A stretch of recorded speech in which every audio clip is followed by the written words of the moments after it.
안녕하세요. 저는 시청에서 공무원으로 일을 하고 있는 20대 후반의 여자입니다. 저에게는 5살 차이가 나는 오빠가 있는데요. 오빠랑은 나이 차이도 좀 있어서 그런지 엄청 친하게 지내진 않았어요. 그렇다고 사이가 안 좋은 것도 아니지만요. 오빠는 오빠 인생 사느라 바쁘고 저도 그렇고 가끔 안부나 묻고 집에 일 있으면 만나고 그 정도의 평범한 남매 사이랄까요? 그래서인지 친구들 중에 자매인 친구들이 부럽기도 했습니다. 언니나 여동생이 있는 친구들은 커오면서는 많이 싸워도 크고 나서는 둘도 없는 친구처럼 엄청 잘 지내더라고요. 자매끼리 잘 붙어 다니고 여행도 다니는 친구가 하나 있었는데 그 친구를 보면서 나도 언니가 있었으면 좋았을 텐데 부럽기도 했죠. 그래서 누가 자매가 있다고 하면 부럽다 소리 먼저 나오기도 했어요. 하지만 작년에 그 일을 겪으면서 오히려 오빠랑 나처럼 다소 대면대면 하더라도 별 문제 없는 형제지간이 더 좋을 수도 있겠다는 생각이 들었습니다. 자매라고 해서 무조건 다 좋은 건 아니겠구나 싶기도 했고요. 저희 오빠는 IT 회사에서 근무를 했습니다. 오빠는 따로 나가서 자취를 하면서 살았고 특별한 일 아니면 저랑 연락도 잘 안 하다 보니 서로 어떻게 사는지도 잘 몰랐어요. 그래서 오빠가 여자친구가 있는 것도 잘 몰랐습니다. 그 흔한 카톡 프로필 사진 한번 안 바꿨거든요. 그런데 갑자기 결혼을 한다는 겁니다. 여자친구 있는 줄도 몰랐는데 결혼이라니 좀 놀랐죠. 오빠는 부모님 집에 결혼할 여자를 데리고 온다고 했어요. 우리 오빠도 결국 결혼을 하는구나 신기하고도 재밌더라고요.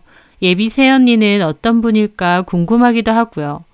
그렇게 약속된 주말이 되었고 오빠는 결혼할 새언니를 데리고 집으로 온 날이었습니다. 엄마는 아침부터 음식 마련하시느라 바쁘시고 아빠는 집 청소를 하셨죠. 저도 엄마를 거들어서 음식 준비를 함께 했고요. 와, 엄마, 뭘 이렇게 많이 준비해? 오늘 예비 며느리 처음 인사 오는 건데 그래도 신경 써야지. 우리 엄마 같은 좋은 시어머니 없다. 예비 새언니는 결혼 잘하는 거네. 그 말에 엄마가 웃으시며 농담을 하시더라고요. 딸들은 다 우리 엄마 같은 시어머니는 없다고 그런다는데 왜 그렇게 고부 갈등은 많을까 몰라. 에이, 우리 엄마는 진짜 예외지. 시집살이 시키고 그런 사람 아니잖아. 그럼 요즘 같은 시대에 시집살이는 뭔 시집살이야. 지들끼리 알아서 잘 살면 그만이지. 근데 너는 데리고 올 남자 없니? 엄마, 오빠 먼저 치우세요. 아이고, 너도 준비 좀 하세요. 엄마가 너 결혼할 남자 데리고 오면 이것보다 훨씬 더 한상 차려줄 테니까. 알았어. 엄마는 오빠가 결혼한다는 생각에 몹시 기쁘신 것 같았어요. 오빠가 집에도 별 말을 안 하다 보니 결혼 생각이 없는 것 같다고 걱정하셨거든요. 근데 갑자기 결혼할 여자친구까지 데리고 온다고 하니 엄마도 아빠도 신나 보이시더라고요. 그렇게 시간이 되었고 오빠와 예비 새언니가 집으로 들어왔습니다. 처음 뵙겠습니다. 온다고 고생했어요. 새언니는 수줍게 인사를 하며 들어오더라고요. 새언니의 첫인상은 정말 예뻤습니다. 갈색의 긴 생머리, 하얀 얼굴과 수줍은 미소, 어른들이라면 누구나 좋아할 만한 단아하고 예쁜 얼굴이더라고요. 저는 속으로 저렇게 예쁜 언니가 왜 우리 오빠랑 결혼을 하지? 싶을 정도였으니까요. 새언니는 오빠와 함께 거실 소파에 앉았어요. 처음 저희 집에 왔다 보니 조금 낯설어 보이기도 하고 어색해 보이기도 하더라고요. 오빠는 새언니에게 가족 소개를 해주었죠. 여기 우리 어머니, 아버지, 그리고 내 동생. 새언니는 저에게도 수줍게 인사했습니다. 말씀 많이 들었어요. 편하게 말하세요, 언니. 새언니는 들고 온 과일 바구니를 엄마에게 드렸습니다. 어머님, 이거... 아휴, 뭘 이런 걸 사와. 그냥 오지. 아휴, 맛있는 걸로만 골라 담겨 있네. 배고프죠? 식사하고 다 같이 이거 먹으면 되겠다. 제가 좀 도울게요. 손님인데 무슨. 됐어요. 가서 손 씻고 기다리고 있어요. 유진아, 너는 이리 와. 엄마는 저를 부르시더라고요. 저는 엄마를 따라 주방으로 갔고 한 상 차려진 상을 들고 거실로 내왔습니다. 뭘 이렇게 많이 하셨어요? 힘드시게. 많이 먹으라고. 왜 이렇게 말랐어요? 이것도 먹어봐요. 엄마는 새언니가 마음에 쏙 드신 듯 했습니다. 막 앞에 있는 고기 반찬들을 다 새언니에게 밀어주시더군요. 그렇게 저희는 둘러앉아 식사도 하고 이런저런 담소도 나누었죠. 은행 다닌다고 들었던 것 같은데. 네, 그렇구나. 부모님은? 아빠는 작년에 퇴직하셔서 엄마랑 같이 고향으로 귀농하셨어요. 그러셨구나. 형제는 있어요? 동생이 하나 있어요. 시청에서 공무원 하고 있고요. 그 말에 엄마는 반색을 하셨죠. 어머 정말? 우리 애도 시청에서 일하는데. 네, 성진 씨한테 대강은 들었어요. 저도 반가워서 물었죠. 와, 이런 우연이. 어느 부서세요? 동생분은? 생활보장과라고 했던 것 같아요. 아, 복지국에 있구나. 와, 반갑다. 혹시 이름이 뭐예요? 이진아예요. 그렇구나. 너 알아? 알 것 같기도 하고 저는 작년에 들어왔다 보니 게다가 워낙 사람이 많으니까 다 알기는 힘들어서. 부모님이 밥 안 먹어도 배부르시겠다. 딸들이 다 직업도 좋고 얼마나 보기 좋으실 거야. 엄마의 말에 새언니는 수줍게 웃더라고요. 저는 새언니가 마음에 들었습니다. 착해 보이면서도 또 말하는 거 들어보면 야무지고 똑부러져 보이고 참 괜찮아 보였죠. 그런데 새언니도 저랑 비슷한 생각이었나 봐요. 오빠에게 제 번호를 물어서 얼마 뒤 저에게 따로 톡을 보냈더군요. 유진 씨, 아, 언니. 아직은 아가씨라고 부르긴 좀 쑥스러운데 이름 불러도 괜찮아요? 그럼요. 아가씨라니 제가 다 오글거리네요. 카톡 알림 보니까 생일이더라고요. 축하해요. 그러면서 저에게 선물 기프티콘을 보내주는 거예요. 어머 언니 괜찮아요. 이런 거 안 보내주셔도 돼요. 아니에요. 축하해주고 싶어서. 유진 씨 보면 동생 같고 좋아요. 잘 지내고 싶고요. 그리고 다시 한번 생일 축하해요. 저는 너무 고맙더라고요. 모른 척 할 수도 있는 건데 일부러 안부 문자 보내주고 기프티콘까지 보내주다니요. 그 후에 저도 고맙다고 새언니에게 음료 기프티콘 같은 걸 보냈고 한 번씩 가벼운 안부 문자도 주고받았어요. 오빠에게 들어보니 언니네 부모님께도 인사드렸고 천천히 결혼 준비를 하고 있다고 하더라고요. 오빠한테도 새언니 정말 좋은 사람 같으니까 잘하고 살라고 그랬죠. 오빠도 좋게 봐줘서 고맙다고 그러더라고요. 그러던 어느 날 일을 하다가 복지국 쪽에 볼 일이 있어서 가게 되었습니다.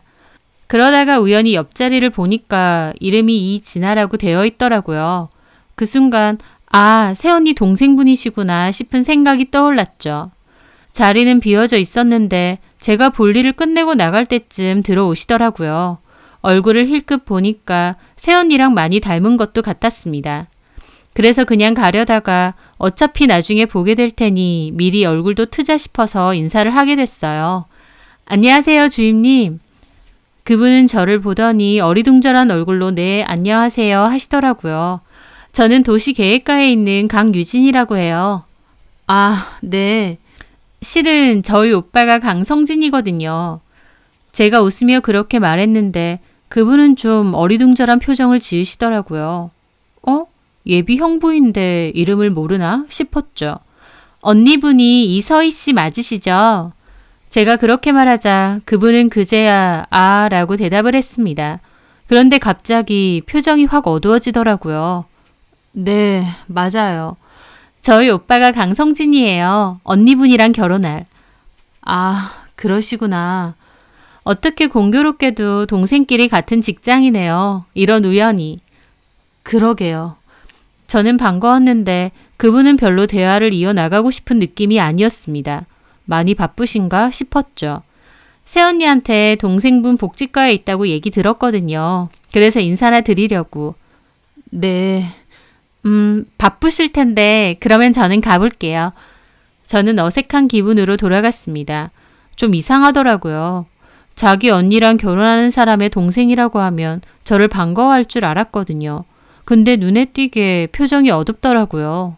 내가 너무 오지랖 넘치게 아는 척을 했나 생각하며 제 자리로 돌아갔어요. 밝고 싹싹한 새언니랑은 성격이 참 다르시구나 생각하면서요. 그런데 그 후 우연히 청사 앞 벤치에서 다시 만나게 됐습니다. 그분은 거기 벤치에 앉아 커피를 마시고 있으셨고 저는 외근 갔다가 오던 참이었거든요. 그냥 지나치려다가 눈이 마주치는 바람에 가서 인사를 했죠. 안녕하세요. 여기서 뵙네요. 네, 안녕하세요. 외근 갔다 오시나 봐요. 네. 저는 잠깐 피곤해서 나와서 커피 한 잔 마시고 있었어요. 아, 네. 혹시 커피 드실래요? 제가 살게요. 그분은 처음 만남과 달리 이번엔 스스럼 없이 말을 잘 거시더라고요. 저는 고맙다고 했고 그분은 커피를 한 잔 뽑아 오셨어요. 작년부터 근무하신 건가요? 네. 많이 바쁘시겠네요. 근데 재밌어요. 그렇구나. 다행이다. 그분은 그러면서 미소를 지었는데 그 모습이 새언니와 몹시 비슷하더라고요. 자매라서 그런지 많이 닮으신 것 같아요. 네? 새언니랑요. 그런데 제 말에 그분 얼굴이 또 확 굳어지는 겁니다. 이상하게 새언니 얘기만 나오면 표정이 안 좋더라고요. 오빠가 새언니 집에 인사 갔다고 했는데 저희 오빠 보셨어요? 아니요. 안 보셨어요? 바빠서요. 오신 줄 몰랐네요. 아, 그렇구나. 저희 언니도 그럼 그 집에 인사 갔겠네요? 네. 부모님께서 좋아들 하세요? 그럼요. 새언니가 워낙 예쁘고 착해 보이고 저희 부모님도 엄청 마음에 들어 하시죠. 저도 좋고요. 그런데 그 말에 그분은 표정이 떨떠름 하더라고요. 볼수록 이해가 안 됐습니다. 언니를 예비 시댁에서 좋게 봤다고 하면 좋은 일일 텐데 그분은 표정이 몹시 안 좋았거든요. 그분은 다시 묻더라고요. 오빠분하고는 친하세요? 그냥 보통의 남매죠 뭐. 그냥 간혹 서로 생사하기만 하는? 그렇구나. 주인님은 새언니랑 친하시죠? 자매니까. 제 말에 그분은 가만히 말이 없으시더라고요. 그러더니 네, 뭐 저는 예전부터 언니나 여동생이 있는 친구 부러웠거든요. 우리 오빠는 워낙 무뚝뚝하고. 제 말에 그분은 가만히 있더니 갑자기 자리에서 일어나시더라고요. 저 먼저 들어가 볼게요. 자리를 너무 오래 비워서. 아, 네. 커피 잘 마셨습니다. 네, 그럼 조만간 결혼식 하면 그때 뵐게요. 그분은 대답 없이 목례를 가볍게 하시더니 그렇게 청사 안으로 다시 들어가셨어요. 저는 의아했죠. 혹시 새언니랑 사이가 엄청 안 좋나? 아니면 예비 형부감으로 우리 오빠가 마음에 안 드나? 생각하면서요. 하지만 딱히 오빠에게 새언니네 집에서 오빠를 반대하거나 싫어한다는 이야기는 못 들었습니다. 두 사람의 결혼 준비는 순조롭게 진행되고 있었거든요. 그렇게 얼마간의 시간이 지났을 때였어요. 저는 일을 마치고 퇴근을 하려다가 입구에서 그분과 마주치게 되었죠. 안녕하세요. 퇴근하시나 봐요. 아, 네. 조심히 가세요. 저는 그렇게 가려는데 그분이 갑자기 저를 불러 세우더라고요. 저기, 네? 혹시 잠깐 시간 되세요? 제가 드릴 말씀이 좀 있거든요. 그렇게 저는 그분과 시청 근처의 카페에 가게 되었습니다. 무슨 말을 하려고 일부러 따로 보자고 하는 걸까 궁금했어요. 그분은 잠깐 망설이다가 말하시더라고요. 저희 언니랑 오빠분 결혼식 날짜가 잡혔나요? 저는 그 물음에 조금 놀랐습니다. 자기 언니 결혼식 날짜를 왜 묻나 싶었어요. 자기 언니한테 물어보면 되는데요. 네? 많이 남았나요? 한 달인가 남은 걸로 아는데. 그렇구나. 그분은 커피를 한 모금 마시더라고요. 그러더니 저는 결혼식 안 갈 거예요. 갑자기 그러는 겁니다. 네? 왜요? 가고 싶지 않거든요. 저는 그 말에 어리둥절했습니다. 도대체 무슨 사정이길래 동생이 언니 결혼식에 가고 싶지도 않나 싶었죠. 새언니랑 사이가 좀 안 좋으세요? 그런데 그분은 엄청 차갑게 그러더라고요. 안 좋은 정도가 아니고요. 아예 인연 끊고 산 지 좀 됐어요. 동생 없는 셈 치라고 분명히 말했는데 지 결혼할 때 되니까 동생은 또 있다고 했나 봐요. 결혼식 오라고 통보를 했는데 저는 안 가려고요. 저는 동생분과 새언니가 심하게 싸우셨나 보다 싶었습니다. 그런데 한참 우물쭈물 망설이던 그분이 그러더라고요. 걔 참 못돼 처먹은 인간인데 괜찮은 남자, 괜찮은 시댁 식구들까지 만났나 봐요. 참 운도 좋아. 못된 것들이 운은 더 좋다니까요. 네? 저는 이분이 도대체 무슨 말을 하나 싶었습니다. 난데없이 자기 언니 흉을 봤으니까요. 걔 결혼한다는 얘기 들었을 때 그냥 모르는 척 쌩까고 살 수도 있는데 생각할수록 나만 분한 거예요. 그런 일 저질러 놓고 뒤에선 세상 착한 척하면서. 그분은 새언니에게 화가 많이 난 듯 했습니다. 저기 혹시 무슨 일 있으셨어요? 제 물음에 그분은 기다렸다는 듯 울분을 토하며 얘기하셨어요. 그 이야기는 정말 충격이었습니다. 걔 내 언니 아니에요. 나는 걔 언니라고 부르고 싶지도 않아요. 내가 커오면서 걔한테 당한 거 셀 수도 없고요. 저희 부모님 맞벌이 하신다고 많이 바쁘셨거든요. 부모님이 걔한테 동생 좀 잘 돌보라고 했는데 그게 어지간히 싫었나 봐요. 부모님만 안 계시면 나 개 패듯이 패는 게 일상이었어요. 자기 말 안 들으면 화장실에 4시간이고 5시간이고 가뒀고요. 여름엔 화장실, 겨울에는 집 밖으로 쫓아내서 세워뒀어요. 실내복 차림으로요. 한 번은 저 화장실에 가둬둔 채로 지는 밖에 나가버려서 저 불 꺼진 화장실에서 반나절 이상 갇혀서 울다가 목마르면 수돗물 틀어서 먹고 그랬던 적도 있어요. 부모님한테 일렀는데 그 후엔 머리끄댕이 잡아서 그대로 변기통에 쳐넣는 거예요. 저 그때 고작 초등학생이었고 지한테는 하나밖에 없는 동생인데 제가 그렇게 싫었는지 진짜 악랄하게도 했어요. 부모님 앞에서는 착한 척, 저 잘 돌보는 척 온갖 척은 다 해놓고 부모님만 안 계시면 때리고 협박하고 지 기분 나쁘면 주먹부터 나가는 거예요. 커오면서 계속 그랬고 저는 세상에서 언니가 제일 무섭고 싫었어요. 저도 웬만치 크고 나서는 반항하고 하지 말라고 한 적도 있어요. 나도 가만 안 있는다고 하면서요. 그랬는데 그날 새벽에 제 방 들어와서 베개로 제 머리를 누르는 거예요. 저 죽이려고 하는 것 같았죠. 저한테 그러더군요. 한 번만 더 개기면 쥐도 새도 모르게 죽일 거라고. 엄마 아빠 앞에서 네가 스스로 목숨 끊었다고 울면서 몇 마디 하면 그만이라면서요. 그때 진짜 얼마나 공포스럽고 무섭던지 그 후부터는 언니한테 더 찍소리도 못했어요. 저 인간은 악마다. 되도록이면 건들지도 말자면서요. 근데 집버릇 어디 가나요? 고등학교 때 같은 반 친구 엄청 심하게 괴롭혀서 그 친구가 결국 전학 간 일이 있었다더군요. 부모님은 모르시지만요. 집에서 저한테 하는 거 학교에서도 똑같이 약한 애들 괴롭히고 그런 거죠. 그 기집애 대학교는 멀리 가서 자취하면서 살았는데 집에 없으니까 그제야 저도 좀 살겠더라고요. 하지만 방학 때는 내려와서 저 또 괴롭히니까 저도 결국 대학 들어가자마자 도망치듯 나와서 살았고요. 다 커서 엄마 아빠한테도 다 얘기했는데 말도 안 된다고 그러시고 언니는 저보고 이상한 말 지어내지 말라고 제 정신병 있다면서 정신과 치료 받으라고 하는 거예요. 부모님 살살 꼬드기면서요. 그 기집애한테도 질리고 내 말은 안 믿는 부모님한테도 너무 실망스럽고 결국 전부 인연 끊고 살았어요. 부모님 입장에선 저를 이해 못 하시겠죠. 다 키워놨더니 갑자기 집 떠나고 인연 끊고 살겠다고 하니까. 근데 그 기집애 진짜 악마같이 나쁜 년이에요. 내가 당하고 산 게 너무 분하고 억울해서 한 번은 술 먹고 걔한테 전화해서 따진 적도 있어요. 그랬더니 헛소리 하지 말고 정신과나 가보라고 하더군요. 미안하다고 한마디라도 해주면 좀 나을 줄 알았는데 끝까지 저만 이상하게 몰고 가면서요. 그래서 저도 그랬죠. 너 더 이상 내 언니 아니고 가족도 아니다. 너도 동생 없는 셈 쳐라. 어떤 일이 있어도 설사 죽는다고 해도 연락하지 마라. 한마디 하고 모든 연락 다 끊었어요. 그랬는데 그 후에 아무렇지도 않게 연락 와서 자기 곧 결혼할 건데 결혼식에 올 거냐고 묻는 거예요. 협박하면서요.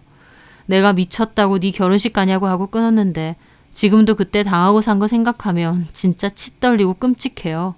근데 결혼한다고 어디서 또 착한 척하면서 가식 떨고 있다 생각하니 진짜 구역질 나고. 그냥 모른 척 넘어갈까 했는데 분통 터져서 얘기해야겠더라고요. 걔 진짜 사람 아니에요. 정말 못돼 처먹었고 악랄하고. 오빠분 앞에서는 온갖 착한 척 다 했겠죠. 근데 오빠분 생각하시면 그 결혼을 말리시는 게 좋으실 거예요. 그 말 하려고 보자고 한 겁니다. 그분은 말을 다 끝내고는 손을 떨며 커피를 마시더라고요. 저는 너무 충격이라 어안이 벙벙했어요. 그토록 예쁘고 착하던 예비 새언니가 사실은 동생을 지독하고도 끔찍하게 괴롭히던 인간이었다니 도저히 믿기지가 않았죠. 미안해요. 이런 말 전해서. 저도 그 일이 다 상처고 입 밖으로 꺼내고 싶지도 않았어요. 하지만 그래도 오빠분이 최소한 자기가 결혼하는 여자가 어떤 여잔지는 알아야 될 것 같아서요. 저는 오랜 생각 끝에 겨우 입을 떼었죠. 근데 말씀하신 게 다 사실이라고 해도 제가 말한다고 해서 오빠가 믿을 것 같진 않아요. 그렇겠죠. 사랑해서 결혼까지 한다는데 이런 말 들었다고 어떻게 믿나요? 걔가 또 얼마나 앞에서는 착한 척 여우짓 했을 텐데. 그분은 폰을 꺼내셨습니다. 근데 지 무덤 지가 파더라고요. 제가 녹음 파일 하나 보낼게요. 걔가 지 결혼한다고 저한테 오라고 전화했을 때 녹음한 거예요. 오빠분에게 그거 들려주면 믿으실 거예요. 그런데도 불구하고 결혼하신다면 그건 알아서 하실 문제고요. 저는 그분께 번호를 찍어드렸고 그분은 바로 녹음 파일 하나를 보냈습니다. 그리고 그분은 먼저 자리에서 일어났어요. 저는 심란한 기분으로 카페에 앉아 있었습니다. 저분의 말이 다 사실이라면 저희 오빠랑 결혼하는 것도 막고 싶었어요. 동생의 학교 친구까지 그렇게 악랄하게 괴롭힌 인간을 어떻게 가족으로 받아들이겠나요? 아무리 겉으로는 착한 척해도 결국 속아는 시커먼 인간인데요. 저는 고민 끝에 그 녹음을 들었습니다. 그리고 녹음을 다 듣자마자 오빠에게 전화해서 오빠 집으로 찾아갔어요. 어쩐 일이야? 갑자기 집으로 다 오고? 저는 한숨을 쉬며 주변을 둘러봤죠. 신혼집은? 다음 주에 들어가기로 했어. 준비 다 했어? 거진 다 했지. 오빠, 새언니 어때? 괜찮아? 갑자기 그걸 왜 물어? 곧 결혼할 사람한테. 1년 사귀었다고 했나? 너무 짧지 않아? 그게 뭐가 짧아. 사계절 다 봤는데. 새언니 뭐가 좋았어? 착하고 예의 바르고 무엇보다 예쁘잖아. 저는 한숨이 절로 나왔죠. 왜 자꾸 그래? 오빠, 새언니가 오빠가 생각한 사람이 아니라고 하면 결혼 어떡할 거야? 어떻게 아닌데? 우리 시청에 새언니 동생 있다고 했지? 오빠 그 동생 만나봤어? 아니, 실은 서희가 그러는데 동생이 좀 문제가 많대. 무슨 문제? 서희네 집 일이라 함부로 말하긴 그런데 그 동생이 정신적으로도 문제가 좀 있고 서희랑도 사이가 안 좋대. 예전부터 서희를 엄청 질투하고 많이 미워했다더라고. 서희도 그걸로 많이 힘들어하고. 동생은 공무원 임용되고부터는 연락도 잘 안 하고 산다더라고. 부모님이나 서희나. 서희가 그 동생 때문에 마음고생 많이 했어. 동생 생각하면 많이 안타까운가 본데 동생이 일방적으로 연락도 끊고 가족이랑 척지고 산다네. 저는 그 말을 듣고 한숨이 절로 나왔습니다. 저희 오빠한테도 이미 동생 욕을 실컷 한 모양이었죠. 왜? 너 같은 직장이니까 동생에 대해서 알아? 직장에서도 좀 이상한 사람이야? 실은 그 동생이 나한테 새언니에 대해서 다 말해줬거든. 뭘? 내가 길게 말하는 것보다 일단 이거 들어봐. 저는 그분이 준 녹음 파일을 틀었습니다. 그 녹음 파일에는 새언니와 동생분의 통화 내용이 다 녹음되어 있었죠. 난데 너 내 번호 차단했니? 왜 전화했는데? 진짜 너도 어지간하다. 다 지난 일 아냐. 언제까지 그러고 꽁하게 살래? 너만 손해야 이 멍청아. 왜 전화했냐고. 나 조만간 결혼해. 결혼식에 너도 와. 동생 있다고 했는데 안 오면 그 집에서 뭐라고 생각하겠니? 싫어. 결혼하던지 말던지 내 알 바 아니야. 언니 결혼식에 내가 미쳤다고 가? 다시는 연락하지 마. 오라고. 싫다니까? 아, 씨발. 오라고. 너 처맞고 올래? 그냥 올래? 갑자기 서희 언니가 엄청 날카롭게 욕을 하며 그러는 겁니다. 욕하지 마. 욕하지 매. 지랄하네. 야, 너 요새 좀 안 맞았지? 어디 뒤지게 또 맞아볼래? 나 이제 언니한테 안 맞아. 내가 예전처럼 당하고 살 줄 알아? 웃기고 있네. 내가 첫 때리면 언니 잘못했어. 한 번만 봐줘. 이 지랄하던 게. 놀고 있다. 대가리 커지고 연락 안 하고 사니까 눈에 뵈는 게 없냐? 잔말 말고 결혼식 때 쳐와. 와서 그냥 입 닥치고 자리에 있으라고. 하나밖에 없는 언니 결혼식에 동생이 안 오면 얼마나 보기가 이상하겠니? 알았냐, 동생년아? 긴 말하기 싫어. 끊는다. 야, 너 좋은 말 할 때 와라. 정신병 있다고 너네 시청에 꼰지르기 전에. 내가 무슨 정신병? 정신병은 네가 있겠지. 그러니까 툭하면 나 때리고 변기통에 내 머리 처박아 놓고 목 조르고. 내가 다 잊은 줄 알아? 나 죽이려고까지 했잖아. 어쩌라고. 네가 맞을 짓을 했겠지. 야, 나 긴 말 안 한다. 길 가다가 뒤통수 쳐맞고 객사하기 싫으면 좋은 말 할 때 결혼식 와. 와서 인상 쳐 구기고 있지 말고 빵긋빵긋 있다가 쳐 가라고. 알았냐? 누구는 네가 좋아서 연락하는 줄 알아? 씨발. 네가 없으면 그 집에서 이상하게 생각할 거 아니야. 어쩌라고. 나 긴 말 안 해. 너 때문에 이러쿵 저러쿵 말 나오면 나 진짜 너 죽여버려. 엄마가 연락할 테니까 쳐받고 얌전히 결혼식 와라. 알았니? 제발 연락하지 말고 내 인생에서 꺼지라고. 그러면서 녹음은 끊겼습니다. 그 녹음을 듣는 오빠의 얼굴은 새파랗게 질렸더군요. 오빠와 저는 한참이나 말이 없었습니다. 그러다가 오빠가 겨우 황망한 얼굴로 저를 보며 말하더군요. 이게 진짜 서희라고? 나도 믿기지가 않는다. 그 동생분이 얼마나 분해하면서 말하던지 코오는 내내 엄청 심하게 괴롭힘 당했대. 부모님도 속이면서. 게다가 그 동생뿐 아니라 고등학교에서 친구 괴롭혀서 전화까지 보낸 적 있대. 새언니가 그런 사람이래. 말도 안 돼. 그럴 리가 없어. 서희가. 근데 목소리는 서희 맞는데. 오빠는 여전히 믿지 못하고 어안이 벙벙했습니다. 저는 갑갑한 기분으로 한참이나 앉아있다가 자리에서 일어났어요. 잘 생각해. 오빠 결혼이니까. 오빠가 그럼에도 좋다고 귀엽고 결혼하겠다 하면 내가 어쩌겠어. 근데 최소한 나는 이런 사람 우리 가족으로 못 받아들여. 오빠가 아내로는 받아들여도 나는 절대 우리 가족으로 인정 못해. 오빠가 마음의 결정 내리면 부모님께 내가 말씀 잘 드릴게. 그리고 저는 나가기 전에 한마디 더 했죠. 혹시나 말인데 결혼 파토 낸다고 해도 동생 얘기는 꺼내지 마. 새언니가 동생 찾아가서 무슨 짓 저지를지 모르잖아. 그냥 적당히 둘러대서 헤어지는 게 나을 것 같아. 그리고 저는 착잡한 기분으로 집에 돌아왔죠. 오빠에게 받은 청첩장이 제 책상 위에 있었는데 사실을 다 알고 나니 그것도 보기 싫더군요. 저는 청첩장도 갈기갈기 찢어버렸습니다. 오빠가 어떤 결정을 내릴지, 이미 결혼이 코앞인데 어떻게 해야 될지 저도 골치가 아팠죠. 다행히 오빠는 파혼을 결정했습니다. 제 말대로 동생 얘기는 따로 하지 않았고 고등학교 때 학폭으로 동급생 전학까지 간 적이 있느냐는 얘기만 했대요. 아는 사람한테 들었다면서요.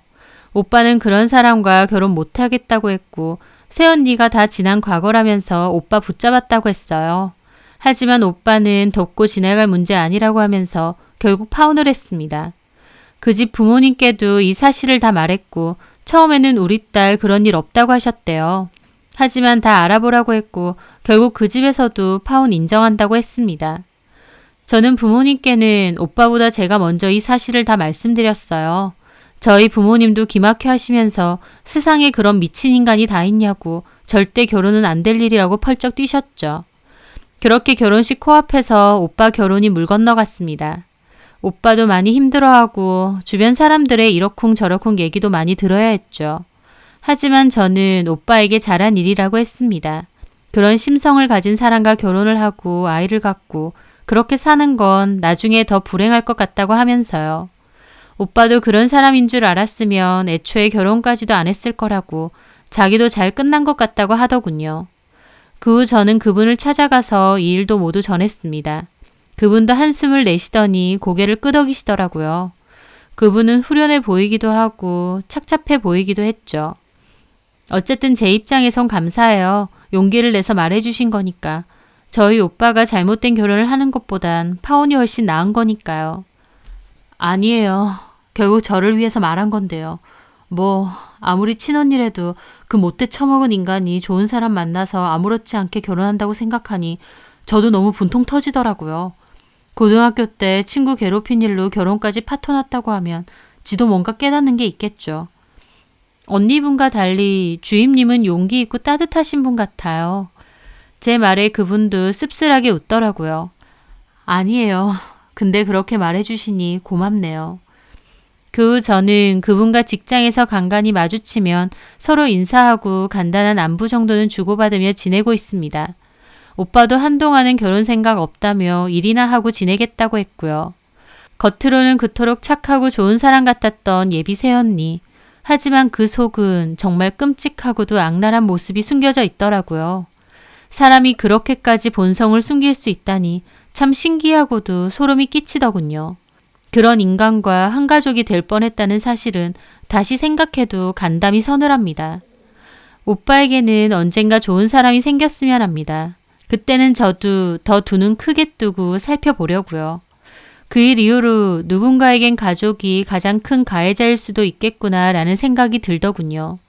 동생분도 마음의 상처가 잘 아물어서 남은 인생은 좋은 일만 가득하셨으면 좋겠습니다. 제 사연 들어주셔서 감사합니다.